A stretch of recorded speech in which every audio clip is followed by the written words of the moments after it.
கொழும்புல என்னடாண்டா நேற்றைய தினம் ஒருத்தர் போதைப் பொருளை பாவிச்சிட்டு அது உச்சகட்டத்திற்கு போக மோட்டார் சைக்கிள் எடுத்துக்கொண்டு வெளியில வந்து அங்க போய் வந்த வாகனங்கள் எல்லாத்தையும் கூறிய ஆயுதங்களால் அடிச்சு நொறுக்கிய சம்பவம் பரபரப்பை ஏற்படுத்தி இருந்தது. இதே மாதிரி இதுக்கு ரிலேட்டடான இன்னொரு சம்பவம் இன்னைக்கு யாழ்ப்பாணத்துல பதிவாகி இருக்குது.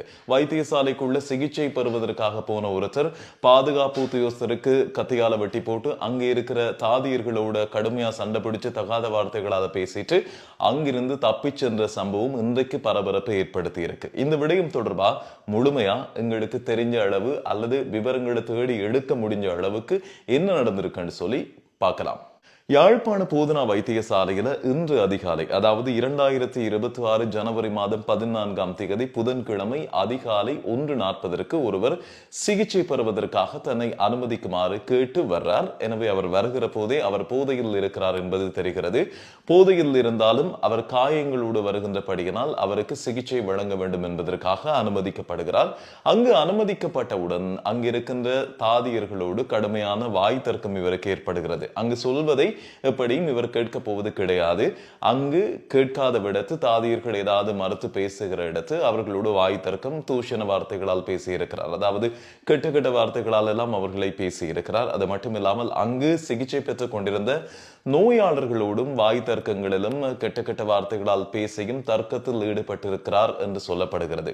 யாழ் போதனா வைத்தியசாலையினுடைய 24வது சிகிச்சை விடுதி என்று சொல்லப்படுகிறது. அந்த விடுதியில் இருந்த நோயாளர்களுக்கும் பிரச்சனை கொடுத்து தாதியர்களுக்கும் பிரச்சனை கொடுத்து பெரிய சிக்கல்களை ஏற்படுத்தி கொண்டிருக்கிறார். காரணம், இவர் நல்ல நிறை போதையில் இருக்கிறார் என்று சொல்லப்படுது. இப்படி இருக்கும்போது மேலதிக உதவிக்காக அங்கிருந்த தாதியர்கள் பாதுகாப்பு உத்தியோகஸ்தர்களை அழைச்சிருக்கணும். அந்த ஆட்கள் உள்ள வர அவங்களுடையும் கடுமையான சண்டைக்கு போயிருக்கிறார். அவர்கள் இவரை மடக்கி பிடிக்கிறதுக்கு ட்ரை பண்ணும்போது அவருடைய உடைமையில் ஒழித்து வைத்திருந்தார் என்று சொல்லப்படுது. ஆடைக்குள் மறைத்து வைத்திருந்தார் என்றும் சொல்லப்படுது.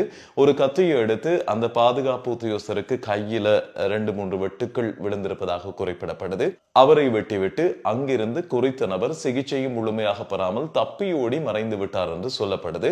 உடனடியாக போலீசாருக்கு தகவல் வழங்கப்பட்டு இப்போது அவர் தொடர்பில் தேடப்பட்டு விசாரணைகள் முடுக்கி விடப்பட்டிருப்பதாக சொல்லப்படுகிறது. எப்படியுமே இன்றைக்கு நாளைக்குள்ள பிடிபற்றுவார்.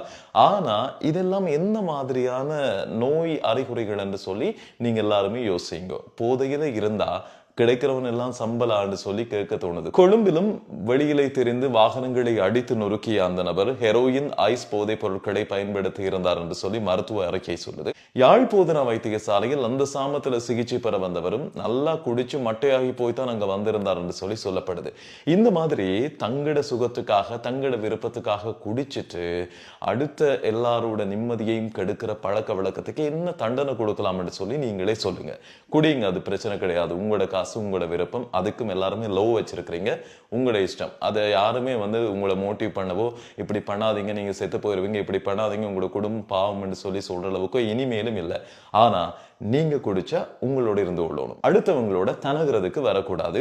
இப்ப அடுத்தடுத்து வர்ற சம்பவங்கள் எல்லாமே இந்த மாதிரி தாங்கள் குடிச்சிட்டு சுத்தி இருக்கிற எல்லாருக்கும் பிரச்சனை கொடுக்கறதுக்கும், சுத்தி இருக்கிற எல்லாரையும் பிரச்சனைக்குள்ள இழுத்து விடுறதுக்கும், சுத்தி இருக்கிற ஆக்களோட தனகளுக்கும் வலிக்கிற பழக்க வழக்கம் ஒன்று இப்ப ஒரு பெரிய தொற்றி இருக்குது. இந்த பழக்க வழக்கத்துக்கு என்ன தீர்வுண்டா? நல்ல பச்சை மட்டை அடி கொடுத்தா சரியா வரும். இந்த பச்சை மட்டை அடி எந்த காலத்துல கிடைச்சது நிறைய பேருக்குன்றது உங்களுக்கு தெரியும்.